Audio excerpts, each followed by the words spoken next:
Hi guys, आज हम देखेंगे बिजनेस लॉ एंड एथिक्स। तो सबसे पहले समझते हैं हम कि इसका सिलेबस क्या है। सबसे पहले हम सिलेबस में देखेंगे तो इसके section A to section D है। 4 सेक्शन में हमारा सिलेबस डिवाइडेड है। तो इसको हम कैसे पढ़ें कि हमारा अच्छा मार्क्स स्कोर हो जाए। बच्चे क्या करते हैं कि प्रैक्टिकल में इतना ध्यान दे देते हैं कि थ्योरी को वो इतना प्रायोरिटी नहीं दे पाते हैं, उतना अच्छे से तैयार नहीं कर पाते हैं। तो हम क्या पढ़ें ऐसा कि जो हमारा लास्ट में भी हम एग्ज़ाम के कुछ टाइम पहले भी देखें, 1 मंथ 2 मंथ तो हमारा हो जाए। तो आप ये देख सकते हैं कि सिलेबस में हमारे जो बिज़नेस लॉ का सिलेबस है उसमें आप देख सकते हैं कि जो हमारा ऊपर के जो 4 चैप्टर्स हैं वो हमारा बेसिक है, जो कि हमने फाउंडेशन में पढ़ा हुआ था। तो Indian contract act, sales of goods act, negotiable, ये सब हमने इसका बेसिक जो था हमने फाउंडेशन में पढ़ा हुआ था। तो और आप इसमें देख भी सकते हैं इसका इतना परसेंटेज भी नहीं है, 5%, 10%, 5% एंड 5। ओवरऑल देखा जाए तो 25% है जो हमने बेसिक्स हमने पहले पढ़ा हुआ है। तो अगर आप इसको इतना अच्छे से नहीं देख पा रहे हैं, आप ऊपर-ऊपर से देख रहे हैं, इतना आपको नॉलेज है उस चीज़ के बारे में, आप सोचिए थोड़ा-सा भी पढ़ेंगे तो आपको आराम से समझ आ जाएगा। बट यहाँ पे फ़ोकस करने वाली बात है companies act. Companies act 2013 straight 40% का आता है। तो सबसे पहले आपको मैं बोलूँगी, सबसे पहले आप कंपनीज़ एक्ट उठाएँ, फिर बिज़नेस एथिक्स, फिर ये बेसिक्स आप देख सकते हैं आपको अगर टाइम मिले तो। बट इसको और भी अच्छे से करने का आपको तरीका बताती हूँ मैं।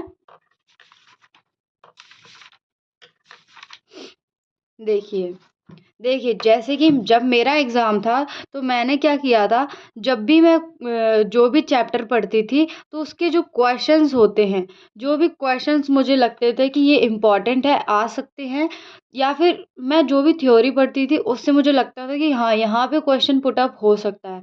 तो वो मैं क्वेश्चंस लिख लेती थी कि ये क्वेश्चन ये आ सकता है। तो मैं क्या करती थी कि एक नोटबुक अलग से बनाई हुई थी मैंने लॉ की, तो फुल थ्योरी या उसकी नोट्स ऐसे नहीं बनाती थी।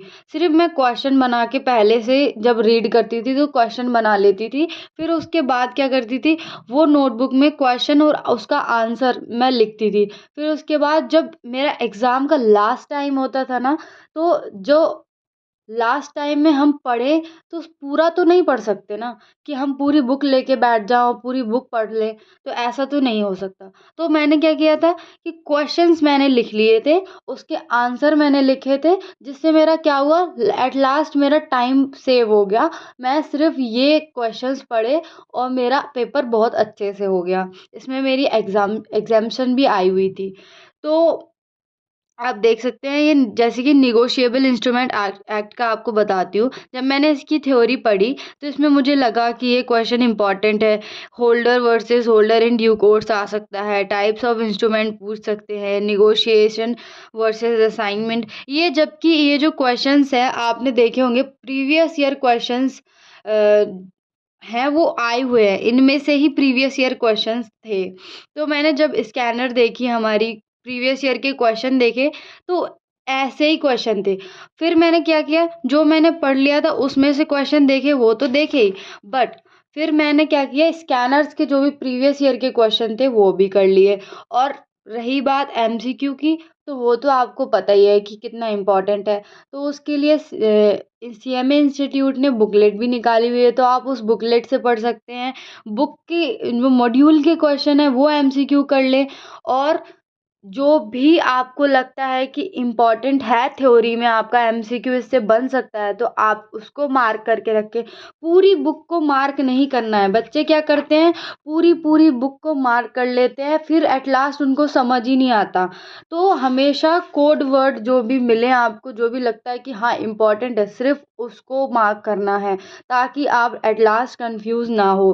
थ्योरी में क्या होता है कि हम रट नहीं सकते, ठीक है। तो आपको रटना नहीं है, ओनली क्वेश्चंस बनाने हैं, आपको उसका आंसर लिखना है, आपको अलग से, फिर आपको उसको पढ़ना है लास्ट टाइम में, और उसको अच्छे से प्रैक्टिस करना है, ठीक है। तो आप अगर उसको पढ़ भी लोगे ना, लास्ट टाइम जब आप होता है ना एग्ज़ाम के कुछ टाइम पहले ही आप इसको देख लोगे, आपको आराम से आ जाएगा, आपको पूरी बुक उठाने की ज़रूरत नहीं है और आप देखना आपके मार्क्स बहुत अच्छे आएँगे, आप बहुत अच्छा स्कोर कर लेंगे।